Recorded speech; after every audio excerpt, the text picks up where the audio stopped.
नमस्कार दोस्तों, मैं विवेक आप लोगों के साथ जुड़ चुका हूँ इस साहित्य की श्रृंखला में फिर से एक बार। हम लोग साहित्य पे छायावाद युग की बात कर रहे हैं और छायावाद युग में हमने इससे पूर्व वाली जो इससे पहले वाली लेक्चर था उसमें हमने समझा कि जो इस समय जो दर्शन है दर्शन जो छायावाद में हम मूल रूप से जिस प्रकार का दर्शन देखते हैं वह क्या है।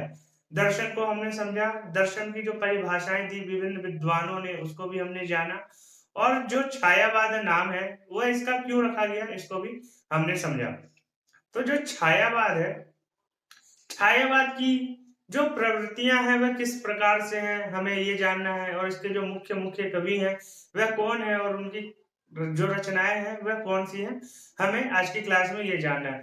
तो देखिए हमने जैसा कि इससे पहले वाली क्लास में कुछ बातें की थी, दर्शन को हमने जाना था कि कौन किससे प्रभावित है, कौन किस मत से प्रभावित है और जो इसके जो वो दिए गए परिभाषाएं दी गई विभिन्न विद्वानों के द्वारा हमने उसको भी जाना। तो हम समझ पा रहे हैं कि जो मानवतावाद की बात हमें छायावाद में दिख रही है, मतलब एक मनुष्य को मनुष्य के रूप में देखने का जो समय है, जो कार्य है, वह छायावादी कवियों ने या छायावाद के समय के समकालीन रचनाकारों ने किया। उन्होंने अपनी रचनाओं के माध्यम से एक मनुष्य को जो मनुष्य होता है, मनुष्य की तरह ही समझा है। तो हम इसको इस तरह देखते हैं और हम इसके जो दर्शन है उसको भी समझते हैं। जैसा कि हम लोगों को पता है कि मुकुटधर पांडे ने ही सर्वप्रथम अपनी पत्रिका में छायावाद जो शब्द है इसका उल्लेख किया और जो इसका नामकरण है छायावादी चलने लगा। हमने रामचंद्र शुक्ल की भी बात जानी कि उन्होंने बोला कि जो बांग्ला के जो पहले काव्य लिखे जाते थे उन पे जो प्रभाव होता था उसको छायावादी काव्य कहा जाता था, तो उसी का प्रभाव हम इस पे कहते हैं। तो इसी का खंडन राम कुमार वर्मा ने किया शायद से। तो ये सब चीजें हमने जानी और इसका जो नामकरण है उसको भी समझ लिया।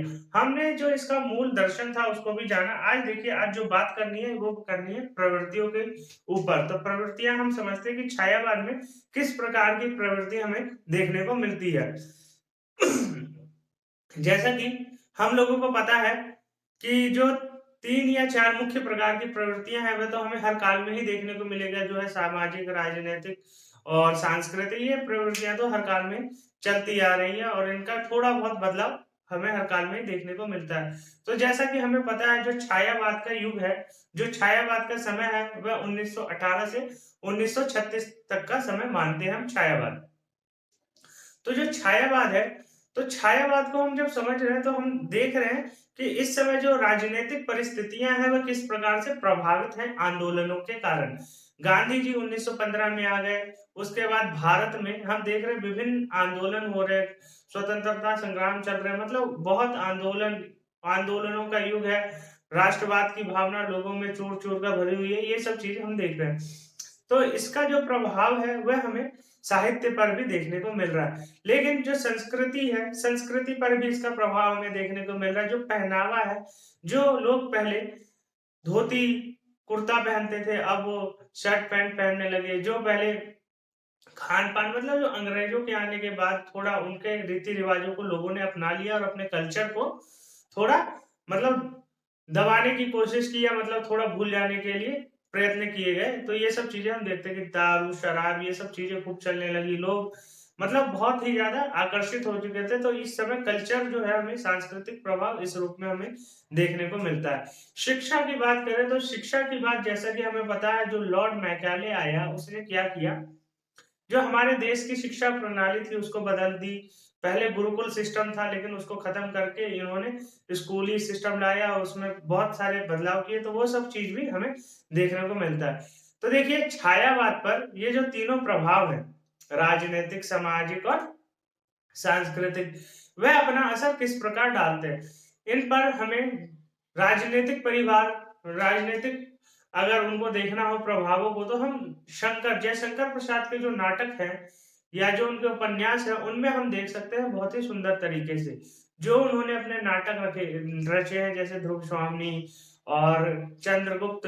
इन सब नाटकों में हम देख सकते हैं कि कैसे लोगों को प्रोत्साहित करने के लिए जो इस युग के रचनाकार हैं वह कोशिश कर रहे हैं अपने पात्रों को प्रतीक बना करके ये कोशिश कर रहे हैं कि आज के समय में तुम्हें इनकी तरह बनने की जरूरत है, इतना संघर्ष करने की आवश्यकता है जिससे हम अपनी स्वतंत्रता को प्राप्त कर लें। तो ये सब चीज हम देखते हैं, यही सब विषय रहे छायावाद के।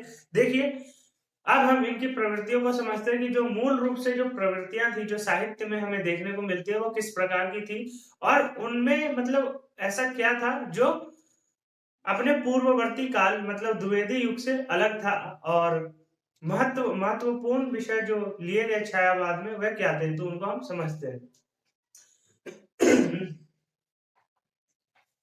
देखिए, मैंने कुछ नोट्स बनाए हैं, नोट्स में मैंने कुछ इंपॉर्टेंट पॉइंट्स लिख रखे हैं, तो उन्हीं को मैं आप लोगों के सामने थोड़ा उनको डिस्क्राइब करने की कोशिश करता हूं, जिससे हम एक अच्छी समझ बना ले छायावाद को, और इसके जो कवि हैं, इसके जो रचनाकार हैं, इनको भी हम समझ ले, जिससे कोई भी प्रश्न आ जाए, कोई भी अगर उत्तर लिखना हो आपको डिस्क्रिप्टिव टाइप का, तो आप लिख सके।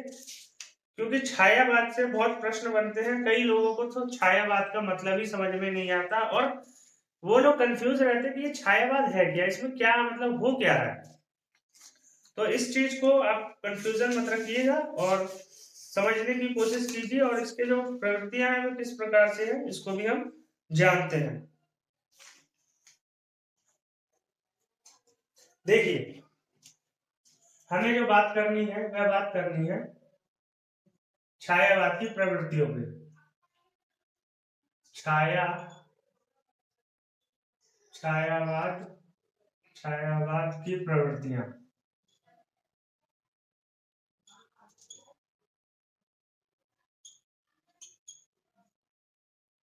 मुझे आशा है कि आप लोगों को दिख रहा होगा, और दिख रहा होगा तो आप थोड़ा ध्यान से देखेंगे तो आपको साफ साफ दिखेगा। देखिए, पहला क्या है, अहम की अभिव्यक्ति।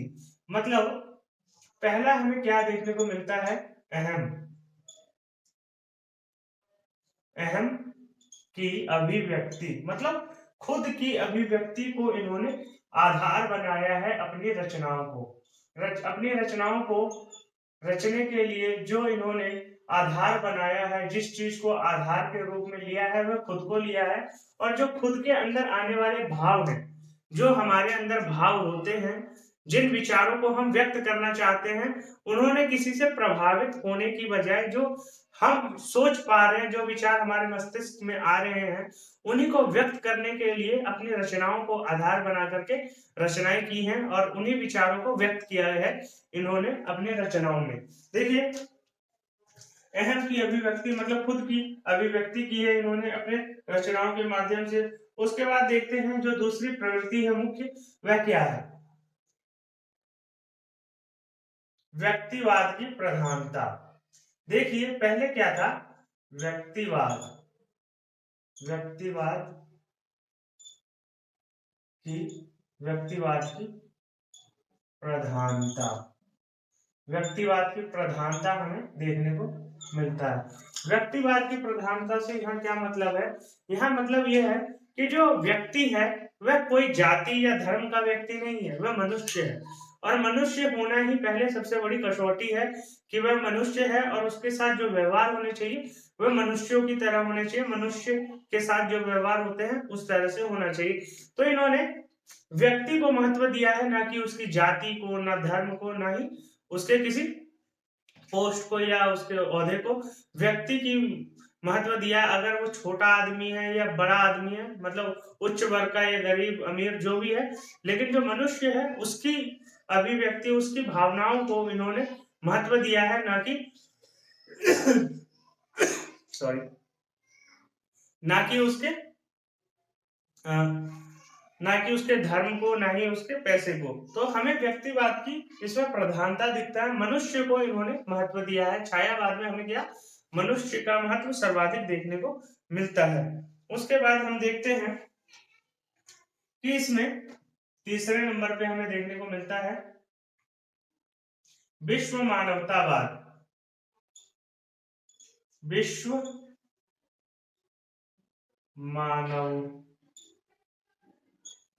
विश्व मानवतावाद। विश्व मानवतावाद में इन्होंने क्या बताने की कोशिश की है, इन्होंने हर वस्तु को, जैसे कि आप किसी भी वस्तु को देख सकते हैं, किसी भी चीज को, इन्होंने सबको मनुष्य की तरह ही समझा है। अगर ये जो पेन है या ये जो मार्कर है, इसके अंदर भी एक मनुष्य के अंदर आने वाले जो विचार हैं उसको प्रधानता दी है। और सब चीजों को, या वह निर्जीव वस्तु हो या सजीव सजीव वस्तु हो, उसके अंदर भाव, कि मतलब इस व्यक्ति के अंदर या इस चीज में, इस विषय में क्या भाव आ सकते हैं, इस चीज को इन लोगों ने प्रधानता दी है। तो विश्व मानवतावाद की भावना हमें देखने को मिलता है, और संपूर्ण जगत, प्रकृति, इन सब में पेड़ पौधे जो निर्जीव है सजीव है, सबके अंदर आने वाले भाव को इन्होंने प्रधानता दी है, और सबको एक सजीव प्राणी की तरह समझा है, और सबके जो अंदर आने वाले विचार हैं उसी को महत्व दिया है। सबको एक मनुष्य के रूप में प्रस्तुत करने की कोशिश की है। प्रतीकों के माध्यम से ही ये किसी के अंदर कुछ भी भाव भर देते हैं। मतलब यह उदाहरण के रूप में हम ऐसे समझ सकते हैं कि जैसे कि ये है मेरा मार्कर, तो ये मार्कर को एक मनुष्य, मार्कर के साथ एक मनुष्य की भावना जोड़ देंगे, जिससे जो मार्कर की बात हमें पता लग सके कि अच्छा, मार्कर भी ऐसा सोच सकता है। तो यही विश्व मानवतावाद की भावना है, जो दिखाने की कोशिश करता है कि जो वस्तु है उसके अंदर भी भावनाएं हैं, वह भी सजीव है। तो ये विश्व मानवतावाद में हमें ये देखने को मिलता है। उसके बाद देखते हैं हम,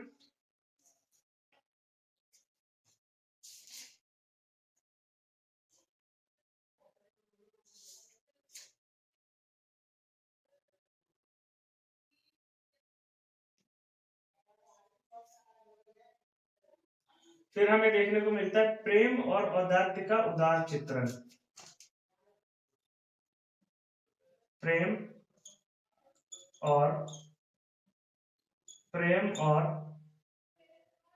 उदात्त चित्रण, प्रेम और सौंदर्य का उदात्त चित्रण, प्रेम और सौंदर्य, प्रेम और सौंदर्य का उदात्त चित्रण, उदात्त,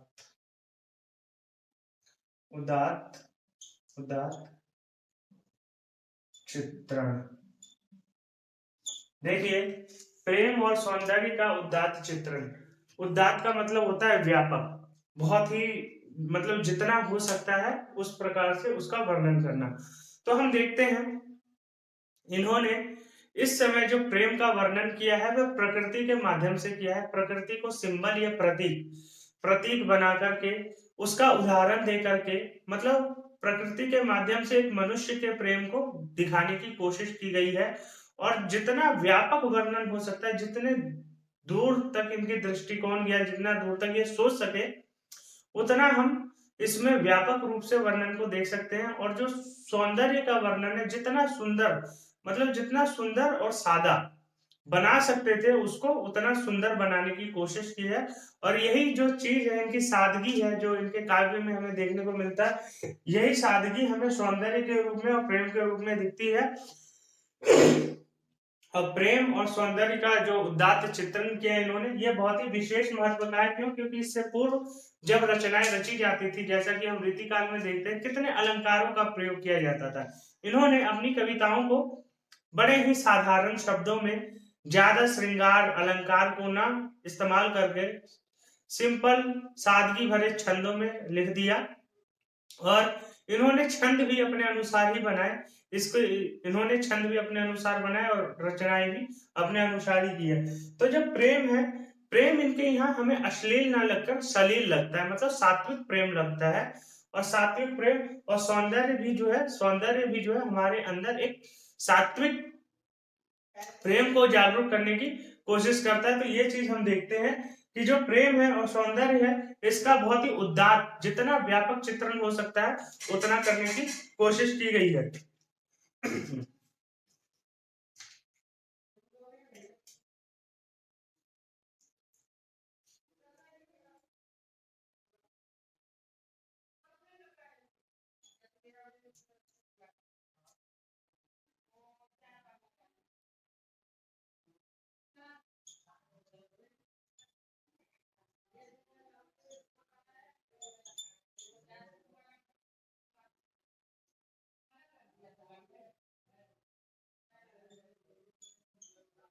वेदना और करुणा, वेदना और करुणा की मार्मिक भावना,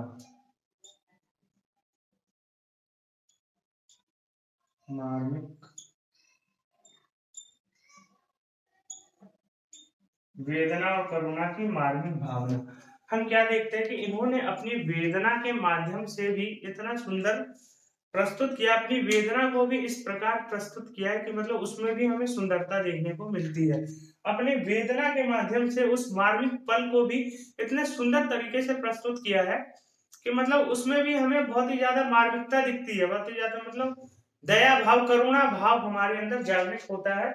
और वेदना मतलब अपने दुखों को भी इस प्रकार से व्यक्त किया है जिसमें हमें करुणा झलकती है कि मतलब दया भाव आता है उस दुख के प्रति भी। तो ये चीज हम देखते हैं कि मतलब इन्होंने जितना सृजन हो सकता है, जितना मतलब क्रिएटिव ये रचनाएं रच सकते हैं, उतनी क्रिएटिव करने की कोशिश की है बहुत ही सादगी भरे शब्दों में। और इनकी रचनाओं में हमें जो देखने को मिलता है वह भाव बहुत ही ज्यादा सात्विक देखने को मिलते हैं। और यही सात्विक भाव के कारण जो छायावाद है अपने आप में विशेष हो गया। और इन्हीं सब कारणों से जो छायावाद है वह कहीं ना कहीं एक शिखर या अपने पूर्ववर्ती कालों से विशेष रहा। और इन्हीं के कारण अपने जो पूर्ववर्ती काल है उनसे कहीं ज्यादा आगे और व्यापक रहा। तो इस चीज को समझने के लिए हम इन सभी तथ्यों को समझना पड़ेगा। क्यों? क्योंकि इन्हीं तथ्यों का समावेश हमें पूरे छायावाद में दिखता है। अगर हम कोई भी रचना उठा ले तो यही जो सारे तथ्य है, यही सारे तथ्य हमें उनमें देखने को मिलेंगे। जरूरी नहीं है कि सारे तथ्य ही हो, सारे तथ्यों का मौजूद होना, कुछ तथ्य लेकिन हमें अवश्य ही देखने को मिलेंगे। तो देखते हैं छठा क्या है।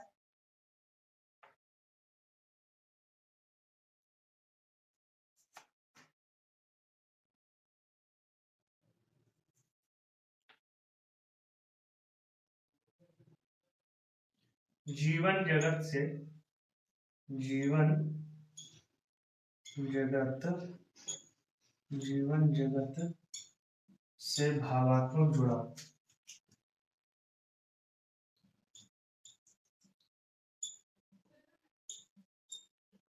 जीवन जगत से भावात्मक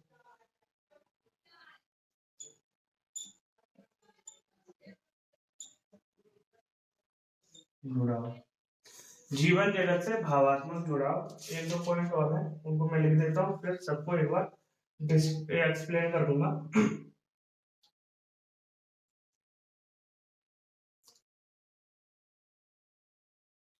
स्वतंत्रता की चाह, स्वतंत्रता, स्वतंत्रता, स्वतंत्रता की, स्वतंत्रता की चाह।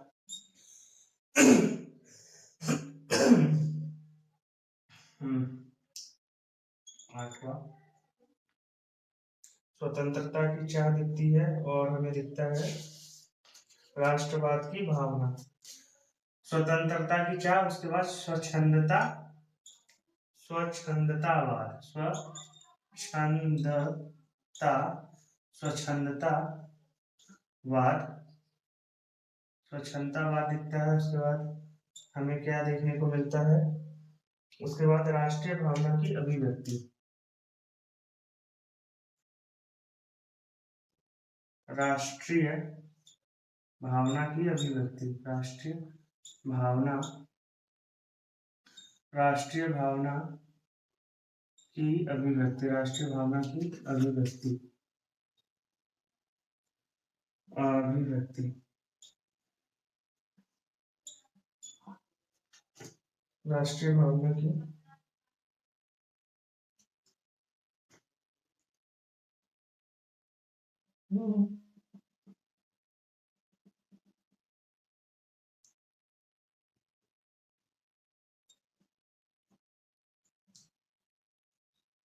अभिव्यक्ति, राष्ट्रीय भावना की अभिव्यक्ति देखने को मिलती है हमें।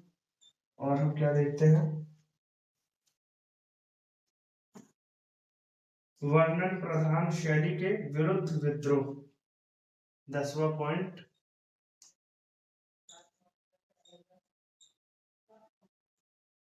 वर्णन प्रधान वर्णन प्रधान शैली के विरुद्ध विद्रोह, शैली के शैली वर्णन प्रधान शैली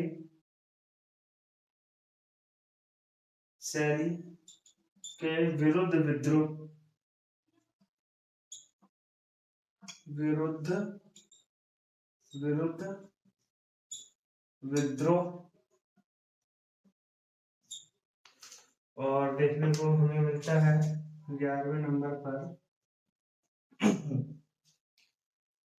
अभिव्यंजना शैली में क्रांति।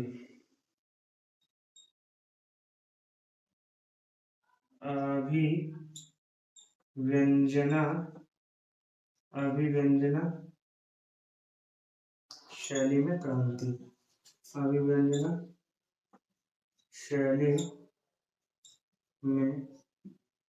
अभिव्यंजना शैली में क्रांति।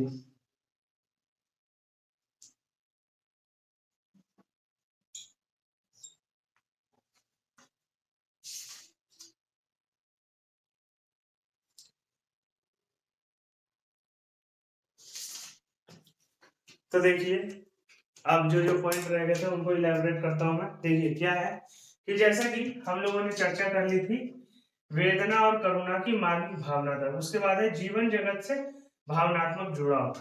मतलब इन्होंने जगत जो दुनिया है उनसे अपनी भावनाओं को जोड़ दिया, जैसा कि मैंने पहले ही बोला कि बताया कि जो ये निर्जीव वस्तुएं हैं उनमें भी अपनी भावनाओं को जोड़कर सोचते हैं कि वो जो चेयर रखा हुआ है या जो बेंच रखा हुआ है वह भी कभी सोचता होगा कि ये मेरे पर इतना बैठते हैं, मेरा इतना इस्तेमाल करते हैं, लेकिन मेरे को कभी मतलब मेरी कभी सेवा नहीं करते, मेरी सेवा सवार नहीं करते। तो मतलब यह निर्जीव वस्तुओं के प्रति जो भावनाओं को जोड़ रहे हैं, मनुष्य की भावनाओं को उसके साथ जोड़ रहे हैं, तो ये सब चीज हमें छायावाद में देखने को मिलता है। और ये हर चीज में ही मनुष्य की भावना को जोड़ते हुए, वस्तु निर्जीव हो सजीव हो या किसी के साथ भी, मतलब ये पूरे सृष्टि में जितनी भी चीजें हैं उनके साथ ये अपनी भावनाओं को जोड़ देते हैं।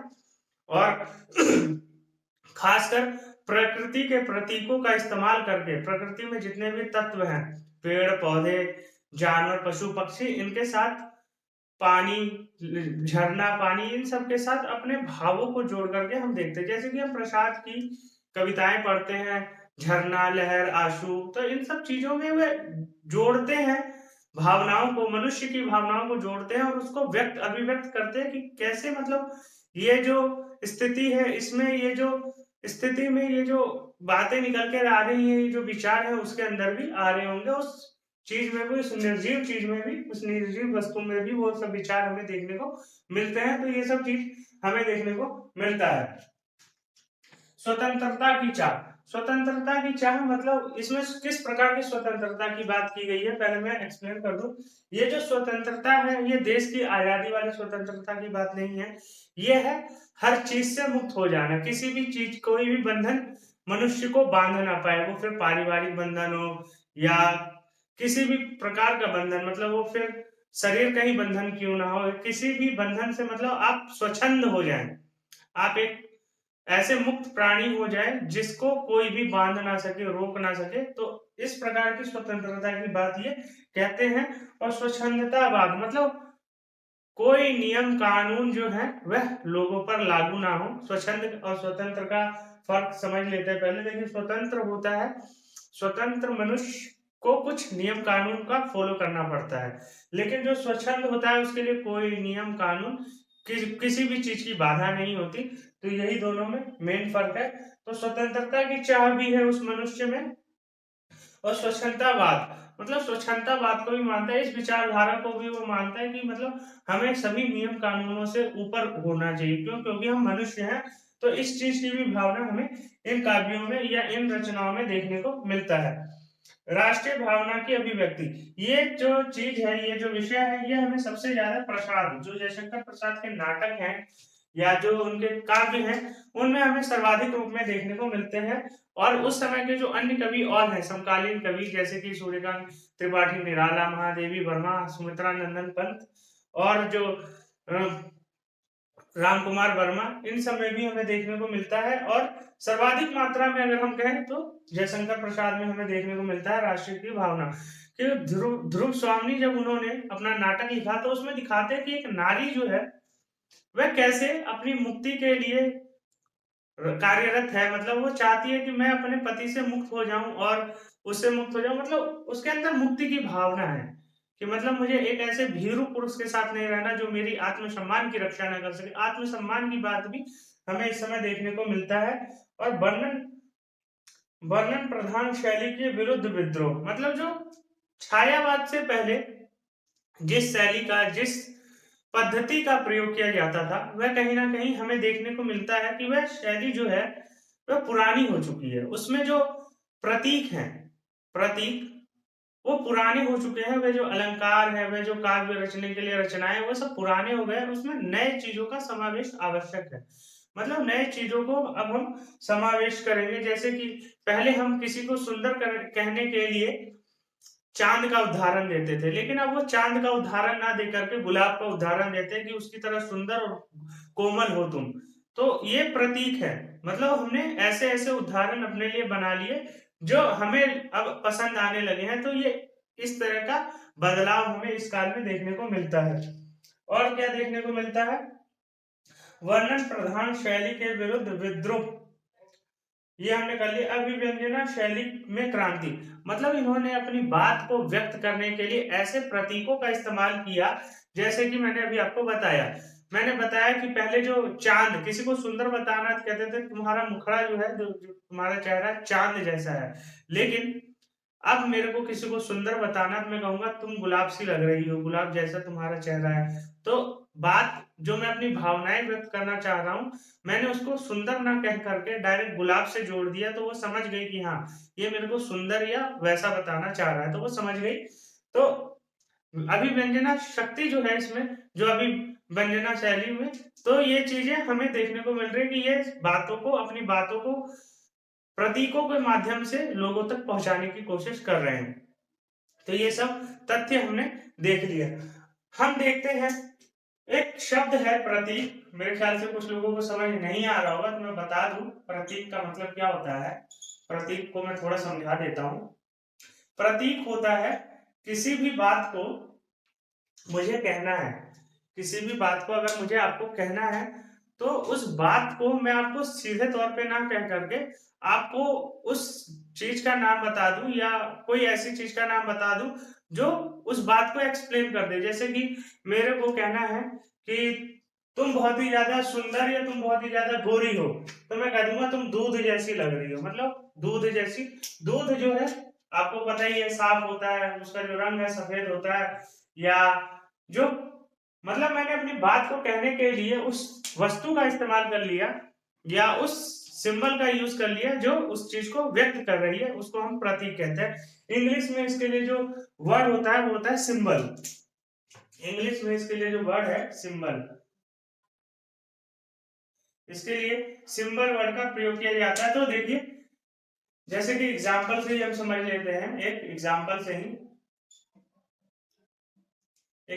से ही समझ लेते हैं कि मोहन मोहन काला लड़का है। मोहन जो है काला लड़का है, लड़का है, मोहन काला लड़का है। तो अब मैं इसको काला ना कह करके मैं इसको कह दूंगा जो मोहन है, मोहन प्रतीक में, मैं अगर प्रतीक के माध्यम से कहना चाहूं तो प्रतीक के माध्यम से मैं कह दूंगा मोहन कोयले की तरह दिखता है। कोयले, कोयले, कोयले की तरह है, कोयले की तरह। मोहन का रंग कोयले की तरह है, या मोहन कोयले की तरह दिखता है, ये हमने कह दिया। तो जो कोयले का हमने प्रयोग किया यही प्रतीक है। मतलब मैंने उसको सीधा काला ना कह करके कोयला कह दिया, तो ये क्या है, ये प्रतीक है। तो इस समय हमें सबसे ज्यादा जो देखने को मिलता है वो प्रतीक ही देखने को मिलता है, और प्रतीक के माध्यम से ही कहा जाता है। अगर किसी को मुझे बहुत ही ज्यादा निर्दयी दिखाना है या बहुत ही ज्यादा बेशर्म किस्म का दिखाना है, तो मैं एक ऐसे प्रतीक का इस्तेमाल करूंगा, एक ऐसे सिंबल का यूज करूंगा जो उस चीज को व्यक्त कर दे। तो हमें देख, ये सब चीजें, ये सब विषय हमें छायावाद में सबसे ज्यादा देखने को मिलता है। तो छायावाद में यही सब विषय हमें सबसे ज्यादा देखने को मिलता है। चलिए अब हम बात करते हैं कि छायावाद में जो कवि हैं वह कौन कौन है और उनकी जो रचनाएं हैं वह किस प्रकार की हैं, तो उस पर बात कर लेते हैं थोड़ी। और जो प्रमुख कवि हैं उनकी भी हम बात कर लेते हैं।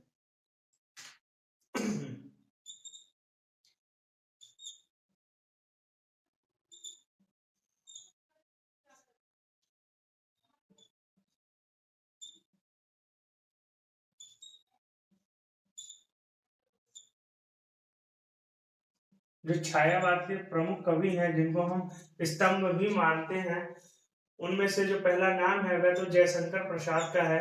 जयशंकर प्रसाद, जयशंकर प्रसाद। वहीं जो दूसरे नंबर पे आते हैं उनको हम सूर्यकांत त्रिपाठी निराला, सूर्यकांत सूर्यकांत त्रिपाठी निराला, त्रिपाठी निराला, सूर्यकांत त्रिपाठी निराला। उसके बाद हम देखते हैं सुमित्रा नंदन पंत, इनको हम केवल पंत लिख देते हैं। और जो चौथे नंबर पे है वह है महादेवी वर्मा, महादेवी महादेवी वर्मा। तो जैसा कि हम लोग जानते हैं जो प्रसाद है, प्रसाद की जो महत्वपूर्ण रचना है वह है कामायनी। कामायनी जो इनकी सर्व प्रमुख रचना है वह है कामायनी। कामायनी जो है इनकी सबसे उत्कृष्ट रचना मानी जाती है। उसके बाद आंसू लहर, झरना, पंचवटी, मतलब अनेक रचनाएं हैं इनकी, लेकिन जो सबसे ज्यादा प्रमुख है वह है कामायनी। आंसू लहर, झरना, लहर,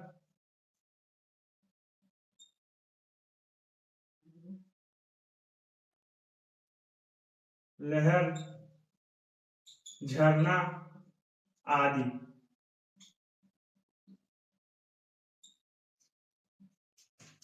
इनकी प्रमुख रचनाएं इस प्रकार से हैं। सूर्यकांत त्रिपाठी निराला की जो है पहली है जूही की कली, जूही की कली, जूही की कली, जूही की कली। और इनका है राम की शक्ति पूजा, राम की शक्ति पूजा, अनामिका, राम की शक्ति पूजा, अनामिका वह तोड़ती पत्थर,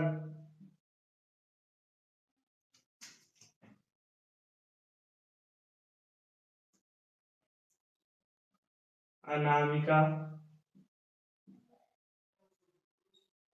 वह तोड़ती पत्थर,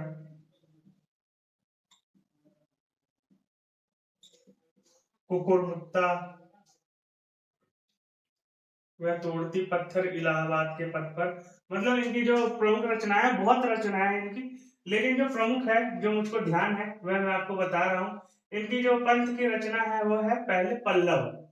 पल्लव को, पंथ को प्रकृति का सुकुमार कवि कहा जाता है, पल्लव पंथ। इनको पल्लव पंथ भी कहा जाता है, पल्लव, पल्लव, पल्लव पंथ। पल्लव है इनकी रचना। और कौन सी है पंथ की जो रचनाएं हैं।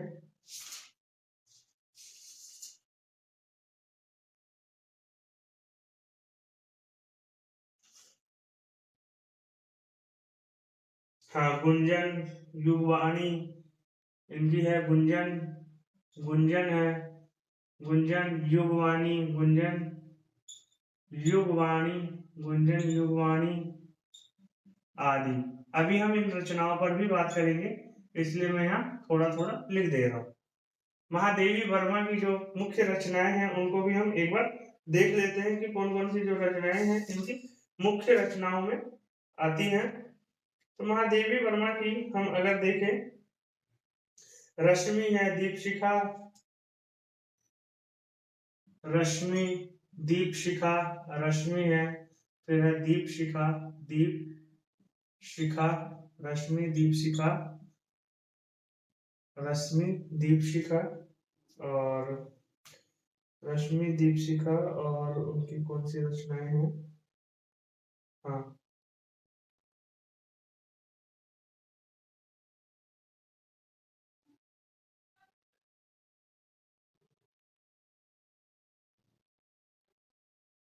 निर्जा, निहार, निहार और निर्जा, निहार और निर्जा, निहार और निर्जा, ये इनकी प्रमुख रचनाएं हैं। तो मतलब हम देखते हैं कि ये जो कवि हैं ये अपनी रचनाओं में किन किन भाव बोधों को समेटते हैं। तो चलिए थोड़ा सा हम इनके बारे में थोड़ा डिटेल से चर्चा कर लेते हैं और इनके बारे में हम थोड़ा जान लेते हैं कि कवि जो है, कवि की प्रकृति क्या है, मतलब वह जो अपनी रचनाएं करता है उसमें किस प्रकार के भाव बोधों को, किस प्रकार की भावनाओं को डालने की कोशिश करता है, जिससे जो उसकी कविता है एक दूसरे कवि से अलग है। देखिए पहले मैं बात करूंगा जयशंकर प्रसाद की। जयशंकर प्रसाद ने छायावादी कविता को समृद्ध किया। प्रसाद बहुमुखी प्रतिभा संपन्न रचनाकार हैं। उन्होंने काव्य भी लिखे हैं, नाटक भी लिखे हैं, उपन्यास, कहानी, निबंध आदि क्षेत्रों में साहित्य सृजन किया है। वे प्रेम और सौंदर्य के कवि हैं। प्रकृति चित्रण उनके काव्य की महत्वपूर्ण विशेषता है। नारी की महत्ता, प्रेम निरूपण, कल्पना की प्रधानता, लाक्षणिकता, संगीतात्मकता आदि छायावादी काव्य की महत्वपूर्ण विशेषताएं हैं। प्रसाद की कविता में ये सारी विशेषताएं हमें देखने को मिलती है। उनकी काव्य कृतियों में कामायनी, आंसू, झरना, लहर, कानन कुसुम, करुणालय, प्रेम पथिक महत्वपूर्ण है। प्रसाद छायावादी कवियों में सबसे बड़े कलाकार हैं। इस मायने में उनकी स्थिति ठीक ऐसी ही है जैसे भक्ति काल में जायसी, कबीर और तुलसी के बीच सूर की थी। मतलब जो जयशंकर प्रसाद हैं वह अपने समकालीन कवियों से ठीक उसी प्रकार अलग है जिस प्रकार सूरदास अपने समकालीन कवियों से अलग थे। तो प्रसाद की जो महत्ता है छायावाद में सबसे ज्यादा महत्वपूर्ण मानी जाती है। उसके बाद सुमित्रा नंदन पंत के बारे में जानते हैं। सुमित्रा नंदन पंत जो है उनको पंत, पल्लव पंत, सुकुमार कवि कहा जाता है। प्रकृति का सुकुमार कवि, मतलब इन्होंने प्रकृति के ऊपर इतने काव्य रचनाएं की हैं कि इनको प्रकृति का ही प्रतीक एक तरह से मान लिया गया है। ठीक है, सुकुमार संवेदनाओं के कवि हैं। उन्होंने प्रकृति के अनेक आकर्षक बिंब प्रस्तुत किए हैं। उनका रचना काल छायावादी कवियों में सबसे लंबा रहा है। बिंब योजना, अलंकार योजना, गीति काव्य, सौंदर्य भावना, कल्पना की अतिशयता आदि उनके काव्य की ऐसी महत्वपूर्ण विशेषताएं हैं जो उन्हें श्रेष्ठ छायावादी कवि साबित करती हैं। मतलब उन्होंने प्रकृति को इतने तरीके से, इतने उदाहरणों के माध्यम से प्रस्तुत किया है, उतने भाव संवेगों को उसके साथ जोड़ा है कि मतलब उनको प्रकृति का ही सुकुमार कवि कह दिया गया है। वहीं छायावादी काव्य आंदोलन के शीर्ष समय में छायावादी कवियों का क्रम रहता था, पहले पंत, फिर प्रसाद, फिर निराला, फिर महादेवी। शुक्ल ने निराला, प्रसाद और महादेवी को मिलाकर जितने पृष्ठ अपने इतिहास में दिए हैं उतने अकेले पंत का महत्व प्रस्तावित करने में रंगे हैं। मतलब जितना महत्व अकेले पंत को जितना महत्व दिया है उतना ही महत्व उन तीन रचनाकारों को अपने साहित्य इतिहास में शुक्ल जी ने दिया है। पंत की जो महत्वपूर्ण कविताएं हैं वह इस प्रकार से हैं: वीणा, पल्लव, गुंजन, युगवाणी, युगांत, ग्राम्य, स्वर्ण किरण, स्वर्ण धुली, युगांतर, उत्तरालोकायतन, लोकायतन आदि। मतलब ये सब इनकी प्रमुख कृतियां हैं। मतलब इन लोगों ने कृतियां तो बहुत की हैं, मतलब इनकी 50-60 ऐसी रचनाएं होंगी, लेकिन जो मुख्य मुख्य हैं उन्हीं को नोट कर रखा है इसमें, तो उसी को मैं आपको बता रहा हूँ। सूर्यकांत त्रिपाठी निराला, निराला छायावादी कविता के केंद्रीय कवि हैं। ठेठ रीतिकालीन आस्वाद की रचना जूही की कली से उनका साहित्य जीवन शुरू होता है। उनके कविता में भारतीय संस्कृति के गौरवशाली अतीत के प्रति आस्था, सांस्कृतिक जागरण, राष्ट्रीय चेतना, प्रगतिवादी विचारधारा, उदात्त नारी सौंदर्य, गत्यात्मक प्रकृति सौंदर्य आदि का जीवंत वर्णन हुआ है। सूर्यकांत त्रिपाठी निराला ने अनेक कालांतर करने वाली बड़ी कविताओं की रचना की है, जिनमें परिमल, अनामिका, तुलसीदास, कुकुरमुत्ता, अणिमा, बेल, नए पत्ते, अर्चना और आराध्या आदि प्रमुख हैं। परिमल और अनामिका में छायावाद के सभी प्रवृत्तियां देखी जा सकती हैं। कुकुरमुत्ता में कवि ने पूंजीपतियों पर प्रखर प्रहार किया है। राम की शक्ति पूजा उनकी प्रौढ़तम कृति है। छायावादी कविता को निराला की प्रमुख देन है। मुक्त छंद शुरू से जिनके लिए निराला को आलोचना के व्यंग बाण झेलने पड़े, उनके इस प्रयोग को रबड़ छंद, केचुआ छंद इत्यादि कहा। निराला बेशक अपने काव्य समय से आगे के रचनाकार थे। जो निराला थे, सूर्यकांत त्रिपाठी निराला, वे जो रचनाएं करते थे वह अपने लिए खुद के लिए एक अलग ही छंद का निर्माण करते थे और उस प्रकार से छंदों को रचा करते थे। तो जो उनके छंदों का नाम है, वो अब उनके छंदों के लिए नाम का प्रयोग किया जाता है रबड़ छंद या केचुआ छंद। इन छंदों का इस्तेमाल किया जाता है और वो जो थे, उनकी जो कविताएं थी उस समय के काल से बहुत ही आगे की कविताएं हमें देखने को मिलती है। महादेवी वर्मा की बात करें तो महादेवी वर्मा का जो कवियत्री एक गद्य लेखिका के रूप में हिंदी साहित्य में महत्वपूर्ण स्थान है। निहार, रश्मि, निर्जा, सांध्य गीत, दीपशिखा आदि उनके प्रसिद्ध कविता ग्रंथ है। रश्मि और दीपशिखा उनके मौलिक गीतों के संकलन है। भावमयता, सक्रिय प्रकृति चित्रण, व्यक्तित्व, अनुभूतियों की प्रधानता, संतुलित श्रृंगार एवं व्यंग भावना, कल्पना की उड़ान, मानवीकरण, लाक्षणिक प्रयोग, प्रतीकात्मकता आदि अनेक कथ्य रूपगत विशेषताएं उनकी कविता में मौजूद हैं। महादेवी करुणा एवं वेदना की कवित्री हैं। उनकी कविता में करुणा एवं वेदना की तीव्र अनुभूति झलकती है। हिंदी कविता में महादेवी मध्यकालीन मीरा के बाद सबसे भरोसेमंद और देर तक सुनी जाने वाली कवित्री हैं।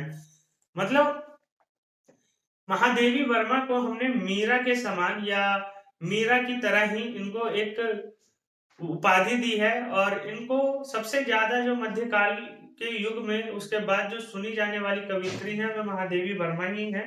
और इनकी जो रचनाएं हैं, इनकी रचनाओं में भी हमें सब सारे भावबोध देखने को मिलते हैं और व्यंग भावना, कल्पना, श्रृंगारिकता और अनुभूति की प्रधानता, इन सभी प्रकार की जो भावनाएं हैं, इन सभी प्रकार के जो विचार हैं, वह सब हमें इनकी रचनाओं में देखने को मिलता है। वहीं जो राम कुमार वर्मा है, इनकी भी बात कर लेते हैं।